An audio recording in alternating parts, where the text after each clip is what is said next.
समकाल सत्यस्पर्श news चॅनलमध्ये आपलं सर्वांचं स्वागत. मावळ तालुक्यात ऐतिहासिक क्षण. पुणे जिल्ह्यातील मावळ तालुक्यातील प्रथमच आढळले गाव ह्या ठिकाणी एक भावनिक श्रद्धेचा आणि राजकीय विश्वासाचा साक्षीदार ठरणारा भव्य सोहळा मोठ्या उत्साहात पार पडला. सचिनभाऊ घोटकुले यांच्या पुढाकारातून राज्याचे उपमुख्यमंत्री, जनतेचे नेते दिवंगत अजित पवार, काही अजितदादा पवार यांच्या अर्धपुतळ्याचे भव्य अनावरण करण्यात आले. हा अर्धपुतळा केवळ एक स्मारक नसून तो आहे निष्ठेचे प्रतीक, तो आहे प्रेमाचा भाव आणि तो आहे दादांच्या विचारांशी कायम जोडून राहण्याचा संकल्प.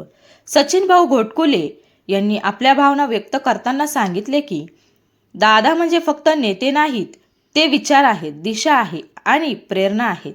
त्यांच्या सहवासात राहण्याची भावना म्हणूनच हा अर्धा पुतळा स्थापन केला आहे. या ऐतिहासिक सोहळ्यास मान्यवरांची भव्य उपस्थिती लाभली.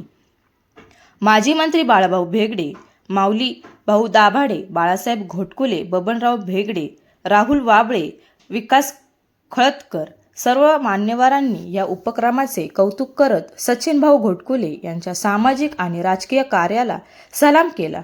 हा सोहळा केवळ अनावरणांचा नव्हता, तर तो होता निष्ठा, प्रेम, नेतृत्व आणि विचारसरणीचा उत्सव. मावळच्या इतिहासात सुवर्णाक्षरांनी नोंद होईल असा हा सोहळा. ब्युरो रिपोर्ट गौरव मस्केसह समकाल सत्यस्पर्श न्यूज चॅनल.